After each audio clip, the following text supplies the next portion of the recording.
Look at this. Oh!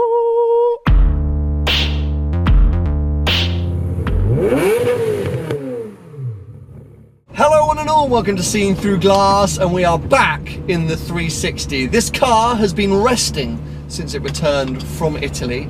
So today I want to take it for a bit of a checkup, a bit of a once over by the guys at AV Engineering. They gave it a pre-trip once over, so I thought why not do a post-trip once over. They're also going to give me some new wiper blades because, as I mentioned in one of the previous videos, I do think the windscreen wipers on this car are appalling. So we're hoping that new blades will help. But also, as I say, I just kind of want to make sure that everything is tickety-boo after putting the 2,000 miles on this car that I did.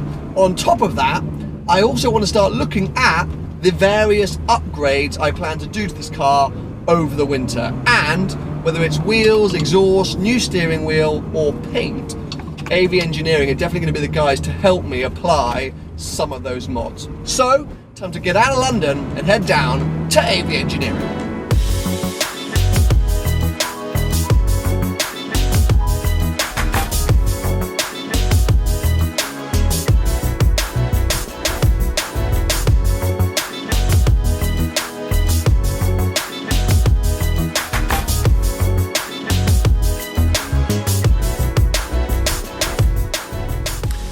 As you can see, I have now arrived at AV Engineering, and Aldous is already working on my windscreen wipers because, as you would have seen, there was a slight bit of drizzle on the way here. So that was essentially the only thing that kind of needed being done after my 2,000 mile trip. This car's been so perfect and so immaculate, there wasn't really anything else to look at, but the guys are very kindly going to give it a close inspection. I did take it to a car wash the other day, and this kind of black rubber here picked up some sort of dots and specks, which has already been polished out. I mean, literally, by the time I got my camera out of the bonnet, the guys have basically already finished their work. But whilst we're down here, I want to talk about, as I said, some other modifications or upgrades that I'm hoping to do to this car over the winter. And let's start with the most important, the wheels.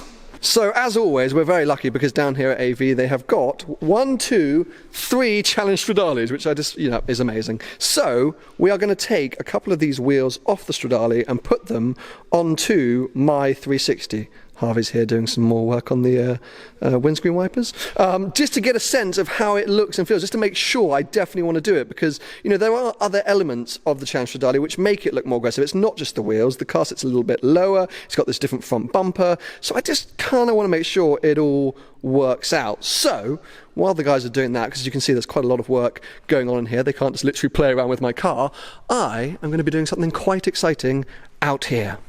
So this is my courtesy car. Essentially, whilst the guys are working on the 360 inside and all the other bits that they're doing, they've lent me the keys to this bad boy, a Lamborghini Guyardo Balboni edition. I'm pretty sure this is Paul Wallace's, or one of Paul Wallace's favourite cars. If you watch Supercars of London, you will know he added the Balboni stripe to his Huracan in a kind of hint or nod towards this. So I'm sorry, Paul, if you're watching, that I'm getting the opportunity to drive this. So yes, the car is for sale. It's only got 14,000 miles on the clock. It's a beauty in my opinion, but I'm going to take it to go and pick up a sandwich whilst my car is being worked on inside. Go AV Engineering, you're the best. Take care. Thank you very much.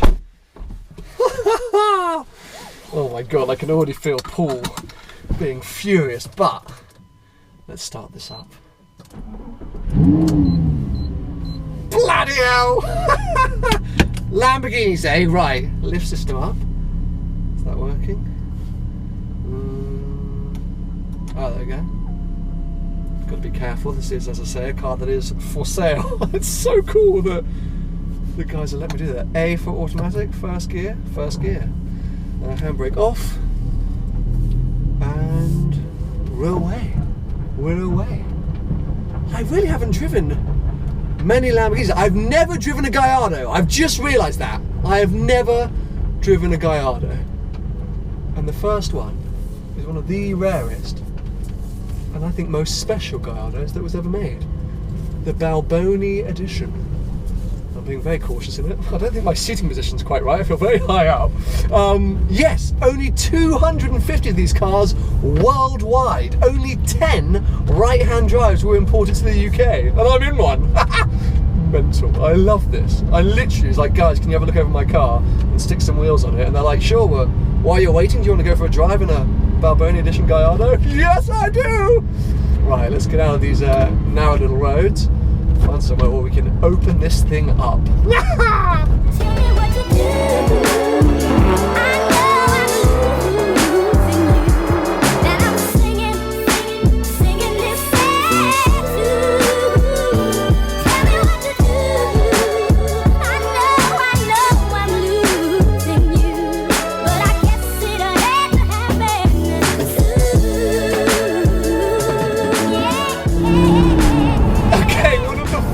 I'm going to say about this car is I definitely feel like I'm too tall for it. My head is constantly banging against the roof and I'm in like the lowest seating position. I'm hunched over. But now that the engine's warmed up slightly and we're in sport, it sounds incredible.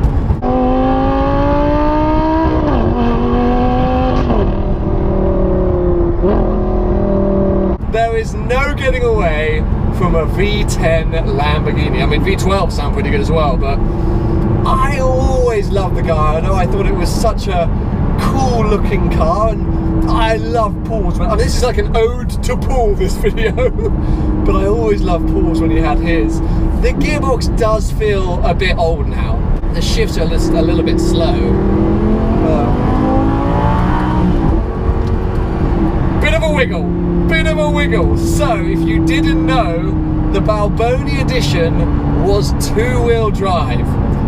Predominantly Lamborghinis are four-wheel drive, but this bad boy, the 550-2, meant that you could start to play around, because Valentino Balboni was the Lamborghini test driver, development driver for many, many years. And this car was kind of like, they just was like, make what you want. What Guyardo would you have? So he went, well, the first thing I'd do is make it rear-wheel drive, because Balboni was a legend. And, I just can't get over that soundtrack. And these downshifts.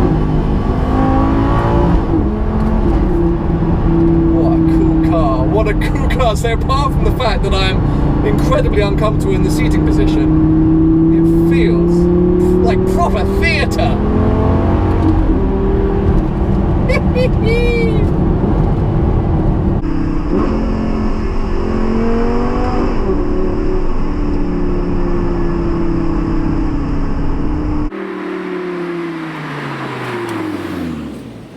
In Corsa mode, this car is so aggressive on upshifts, I have to like bend down so that I don't smash my head. Watch this.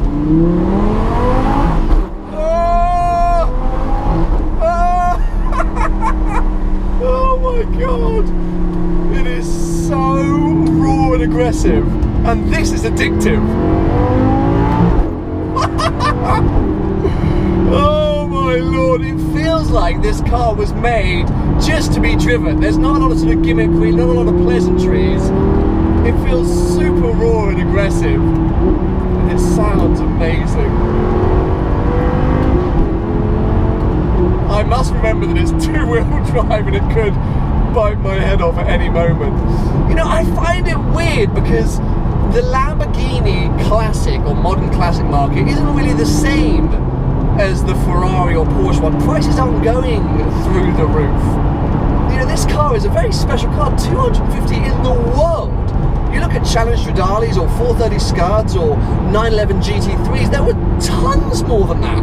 Yet the demand isn't really there for these kind of cars, which is such a shame, because honestly it feels very special to drive and you just don't see many on the road. So why aren't people buying these? And as I said, now in Corsa this gearbox is totally fine. Yes, it's a bit lethargic when you're in normal mode, but are you ever going to drive it in normal mode? Probably not. Bloody hell, 14,000 miles on the clock, what a steal. Paul Wallace, forget the LP640s, give AV a call and buy this. Mental.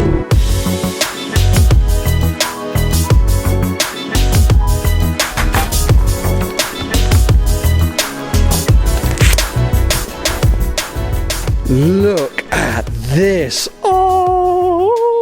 I mean, I didn't think it would look this different.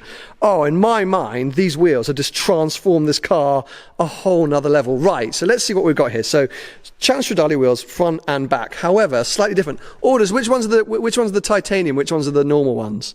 Rear is titanium, normal front. Right, so, these lovely little bolts here, and then here. So, rear is the Stradale titanium bolts. Now, these are at additional cost, as you can imagine. You can see there's a car there which has got them in, and it's just even more weight saving. Are there any other benefits apart from weight saving? No. No. Okay, so it's additional weight saving, but it's additional cost. Oh, look, there's one right there. I won't feel the weight. But then what's, yeah, there we go. Oh, okay, yeah, I mean, it feels like half, if not a quarter. It feels totally hollow. So, those are the sort of, those are the more authentic bolts for these wheels, and it is additional weight saving. These are the bolts that were on my car as per standard. Now, these wheels aren't cheap.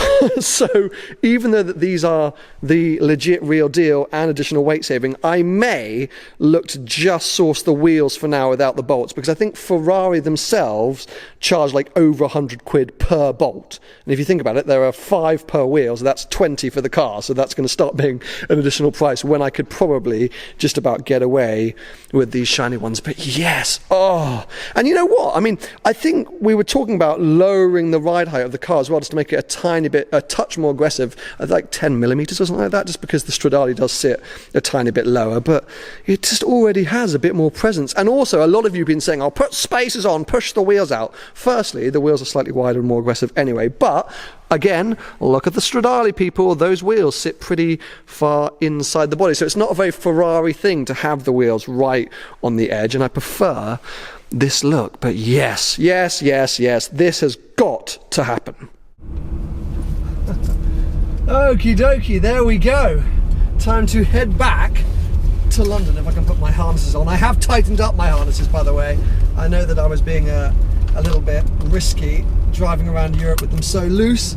Well, what a randomly awesome day it has been. I did not think I'd be driving a Guyardo today, my first ever Guyardo, let alone a Balboni edition. Also awesome to see my car with the Stradale wheels, because as I say, I'd kind of imagined it in my head, but to now actually visualize it and see it, I'm like, yes, it's the right thing to do. I now need to go and rob a bank or save up some money, because they are quite expensive, but hopefully it is doable, and I think should be the first modification to this car. Huge thanks to AV Engineering. They did give the car sort of once over health check, and everything looked tickety-boo as we imagined.